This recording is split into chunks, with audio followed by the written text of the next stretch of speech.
Hey guys, welcome to another beautiful episode of Ying Yang Podcast with me, Stephen Akintayo, and Eizu Uwaoma. So what does Ying Yang mean? Ying Yang are fundamentally a Japanese principle and a myth, but that is powerful, says everything in life is a combination of yin and yang, two opposing forces that must work together to create balance. So I like to think of myself as never changing things you don't understand. And you're the ever innovative yang. Ever need change. Ever need. Okay. So we decided to come together, and in real life we're like that actually. I decided to come together and really put up this. We want to more this together. You went on the job. I never tried any job. That explains the how Ying I am. Oh yeah, yes, true, very true. Was it the one that took me? Yes, like 80 jobs or something. Jumped off employment for a long. Yes. So that's the guy that I fall. I'm not. But just to be Rafiki. But it's weird that you're not, because in real life people will probably see you as the more tough, the more not high energy extroverted. Yes. So today we want to look at the laws of business, right? What are the laws when it comes to business? Remember, we're still on the series of the business fundamentals. As in all of this last series has been on that, so don't forget that. So these are laws of business. Laws of business. 10 years ago, I did deep dive, deep research. I came up with a book. It's actually a book. It's laws of business from investment and development figures, and there are about 21 laws written by you. It's saying, well, I'm writing a couple of books. People, I don't think I'm going to be seen as an author, but that's what I'm. Now you're flexing. Okay. You are steez before, but now you're too much steez. Too much composure. Too much demure. Well, that's the new one. You can't keep up. Yes, go ahead. Yeah, so internal laws of business is principles. Most times, business school don't have curriculum for them. But no matter what you know, the right did X. If you don't have know and follow those principles, you would fail. And the first one it's probably just about the first seven. The first one is purpose. Maybe we'll talk about purpose and passion. Things like purpose, passion. Second one is vision, right? Vision is very powerful. When we want to talk about purpose and vision, because two people can start the same business, but for one is being smart, but the one that is not as smart become more successful. And people don't realize that there's actually something called factor, grace factor, and purpose factor. If you are sent to do it, you do it so well and so effortless. So finding your purpose, what Japanese people say, kigai.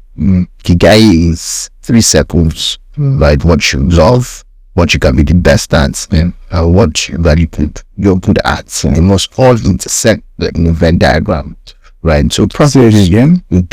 Three wires, right? What you love, one, what you can be the best at, two, right? And what you love, what you love, what you're passionate about, what you can be the best at, and what you can be the most money from. Those 3 circles don't intersect, right? They're very mathematical, like you got the Venn diagram where the intersect is where purpose is. So, and in business, purpose is everything. Even in product development, I've seen people spend a lot of money on a product that doesn't work. That means that product purpose is defeated. Sure. Right? One of the best books I read in days of my life is Purpose Driven Life. Yeah, by Lee Warren. And showed me that it made me, even in my days of almost, that era where I was almost atheist, right? It was still Purpose Driven Life that made me realize that everybody ran fast for this man. Right. I mean, everybody thank me for the investment. No, Dr. Sealing. And I was listening to an old song. It's a bit that diversion. It was a Jay-Z and R. Kelly song, and it says, "You never tell who your true friends are till you both have one." He says, if both don't have money, you're not true friends. You're just mystery accomplished, right? So yes, misery accomplishing. Misery is company, right? If one person has money, the other one doesn't. You still can't tell your best friends or your true friend is, because one is a leech on the other, so he needs the other one. The rich one needs him from his ego. But when two people who are comfortable by God's grace are friends, they rub off on each other very right, and I'm sure you get the metaphor why I'm saying that, right? So yes, in that journey, I mean, I know how we have conversations around those things. One of the things I figured out was, if we're going to really find purpose, we have to have a manual, right? By the person who created that thing. And of course, as long as you believe that, you start to know better. But back to the conversation around purpose. Purpose is so important. Don't lose your purpose in all your disruptions, not just building new business. Because market changes, people change so much because market is changing that they eventually change themselves. I'll give a context. One of the most evolving companies is Alphabet, the owners of Google. Google has evolved so much in 20 years that people forget. What's the first thing that Google ever had? Is search. 20 years later, they moved from search to email services, from email service to Google Drive, to multimedia through YouTube, from that to is technology. Search. Yes, it's still all about it. Yes, it's your measure. Yes, whether you're storing absolutely information you still need to search. Even in Android that you own, it's still about information and search. So that's the central purpose. So your purpose, your product can change, but your ideology, which is your purpose, will not change. That's purpose. Vision. I'm sure you know more about vision. You're a very visionary person. Yes, I am. So I think vision is going 100 years forward and then coming back and creating the 100 years. Like, I think it was Bill Gates that said the best way to predict the future is to create. And the funny thing is, if you don't create the future, then somebody else will create it for you. And what they may create may not be nice. Absolutely right. So, as an entrepreneur, you have to be willing to create a future for the business. Right? And there's no right or wrong answers. When we started, GTED sold in stuff that we invested 9 years ago. I said, you know what? We're going to be the largest green and smart home developers in the world. By 2025, we want 25,000. We want most of them to be green and smart. We're still on that journey. And I'm not sure by 2025 we'll be too far away from that vision. And but it was good that we did that, because I look back and I'm saying, if that vision wasn't there, I wouldn't have been this album. I would have been okay, it's me too.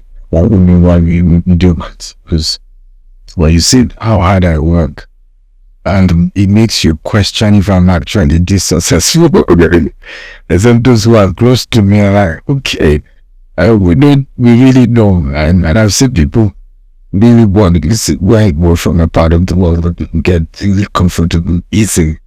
Yeah, but you see, your vision will keep you grinding, will keep you running. You will determine the kind of friends you keep, determine the kind of conversations you have. It would determine so many terms of parity. It would determine for who you marry. I married for vision. I knew where I was going. I knew what I wanted. I knew the wife, the woman that fits into that picture where I was going. And so vision is everything. And my challenge to those of you watching this is dare to dream. Dare to set the vision. Right? Just stop being scared, Did God approve it? Did the universe approve it? And waiting for those people to say, my soul, think of 25,000 green and smart, where God didn't tell me 25,000. Because when God said he made man see it, was God saying, I give man the ability to create his or her vision. I give man the ability. Now angels don't create their visions. Right? Angels don't. Even the devil, as so-called powerful as the devil is, the devil does not create the future. Everything you see God created. There is only man that can sit down, conceptualize. Do you and I know when the debate was still raging when Elon Musk started, what we're going to do with electric cars? And all of your Nissan, your Toyotas, we've tried those. We've spent a lot of money on research. Even if you get the battery will last. Well, today, you know, that's the future. I still know 5 years ago, I was arguing about self-driven cars. Right? I don't know, like you remember, I was still watching news where they say, oh, people are still arguing, okay, if you have a token, won't that happen? How will this, how will that? Today now, like joke, really, cars drive themselves. Most cars now, they try to can put it on auto, at least in the part of the world. And today, going on his own, so, yeah. But that was a man, in case of Elon, who decided to say, you know what, I will shape the future, right? And I'll make sure my business is involved in shaping the world. And it's actually, and future management is something most use, because let's not forget that this is also a byproduct of G&H and mentorship system and coaching system, and more importantly, strategy and structuring for businesses. Most CEOs forget that their first work is future management. That's the problem that you forget, because they're doing future management, right? Yeah. Because you can't be seeing the same thing as your staff. You can't. Right? Your staff doesn't paying catch up. No. You figure out what's going to. You get there first, and then challenge your guys to meet you. Absolutely. Right? Average people live in, below average people live in the past. Average people live in the present. But great people live in the future. Preachers, right? You know, people that live in the past with grudge, resentment. People that live in present, dopamine, they just want it now. People in the future are ready to lose short term to win long term. Right? One of the things I've learned to do in recent times, ask myself, what do I want? Then what do I want most? What do I want? What do I want most? Right? Growing up in Korea, seeing Korea, I mean, that just going like the hills of like Nigeria, and just seeing what people do just to be happy. Well, you know, people are marginally looking wealthy and actually being well, right? Being say, look, you know what, I'm playing long-term game, right? But not everybody's supposed to be casting visions, or supposed to follow other people's vision, right? Which is okay, right? Not supposed to be a dreamer. The world wants to be good if everybody was being dreamer. Some people must be dreamers, some people must be thinkers, some people must be doers, right? But we need dreamers. That I'm talking this podcast, my assumptions are not talking in the podcast, they're not talking by default. Is so you need to get back to your role. Your role is future management, priority management, and maybe later people management. And that people management by people to drive your vision. For it's only him that sees the future, that can seize the future. Like that. Like that sees the future. Yes, and can seize the future. And you know, this course that says you can have future. In the future, you have no generation, right? So, as an entrepreneur, grow into the future of your industry, and that's what we're saying here. Go into the future of your sector and create it. You know, I watched, you know, yesterday, I'm going to hold the Jesus I have seen are either black or very, you know, orange and pink. I was genuine. Right, and I'm saying a diesel that is, you know, very light. It was still very stuff like that. Yeah, right there. And then the version of diesel and also is that look like the petrol. And I'm saying new type of petrol that is as clean as water. In fact, some water are not as clean as water which was holding his hand. And the later note, I wondered why that guy is the hustle past me. You see, I was carrying.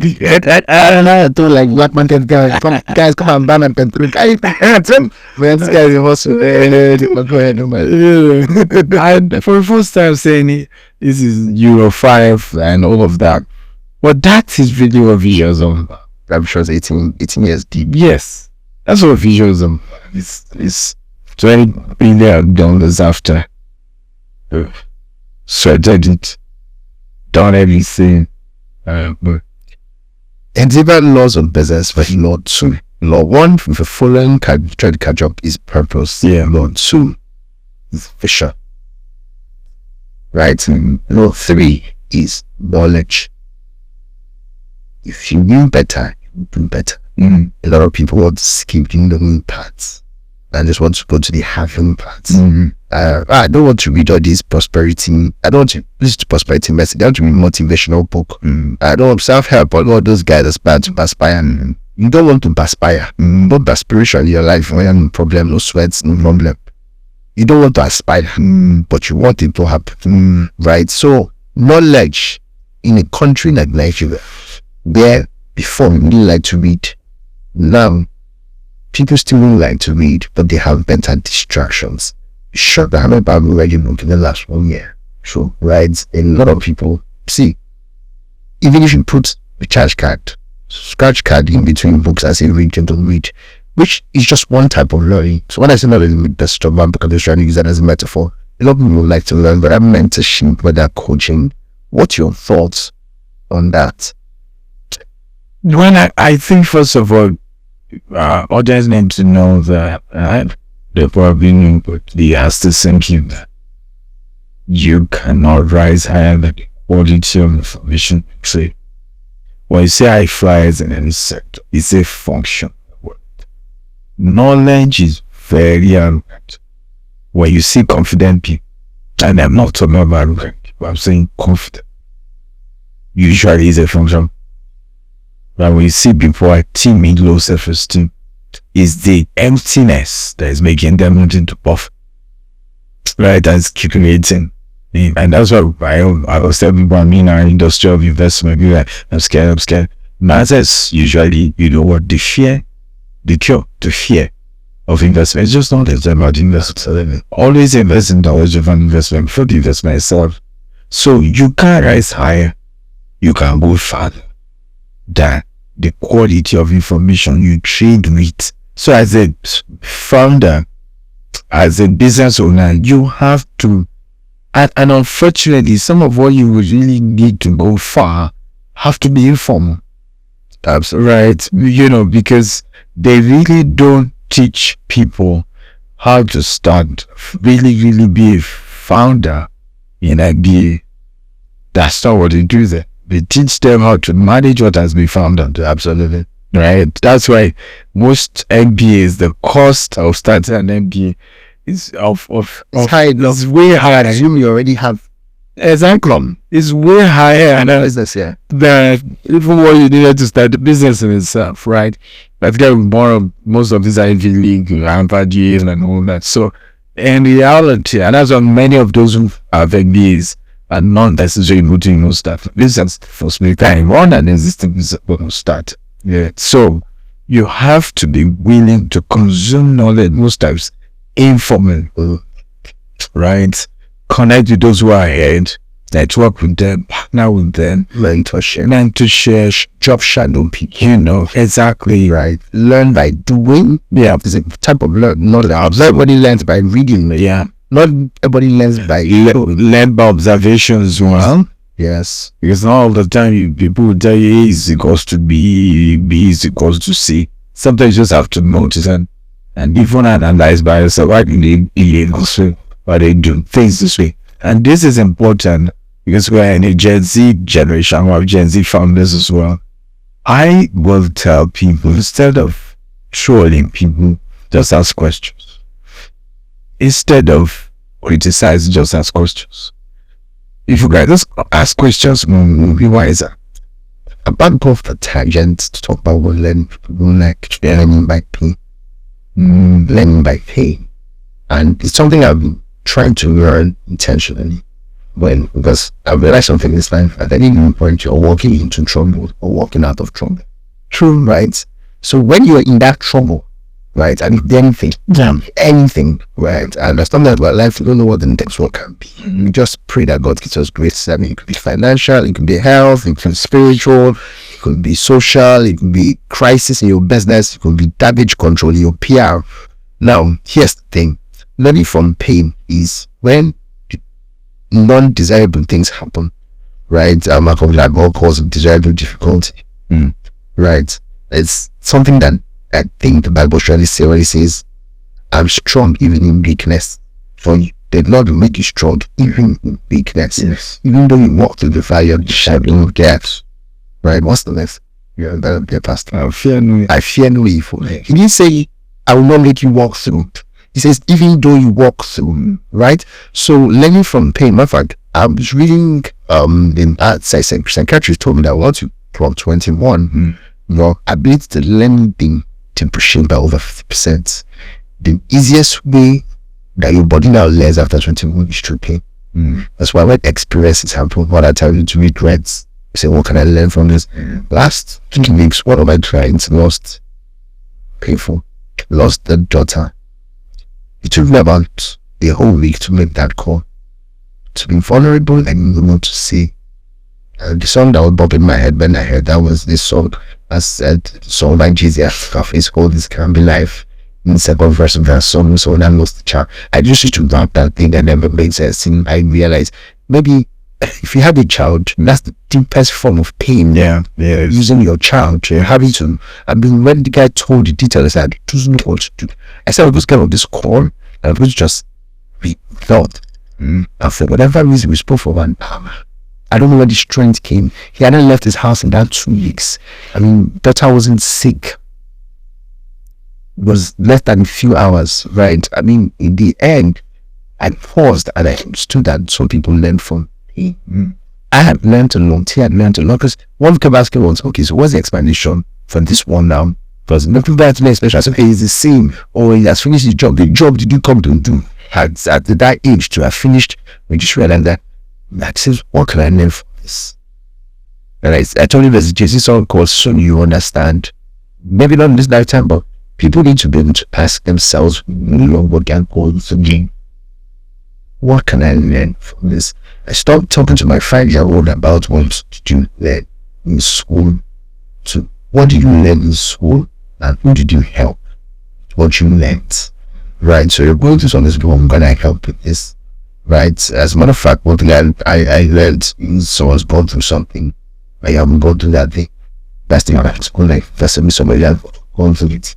Then I got that call. I called someone that lost a child before. Say, hey, you help me with this person. Right. That's right. That's what makes sense, right? So learning from pain makes you see pain in a different way. My pain might not be that painful. It might be business challenge. Embrace it. The obstacle is the me. That's how you build knowledge. Remember, if you knew better, you would do better. wow, guys. Again, don't forget to follow us across social media, and don't forget to join our community. Promise you never forget this amazing community that we're creating for entrepreneurs. And it's one of our own way of giving back and just helping to scale up your business. We love you from this part of the world. Bye.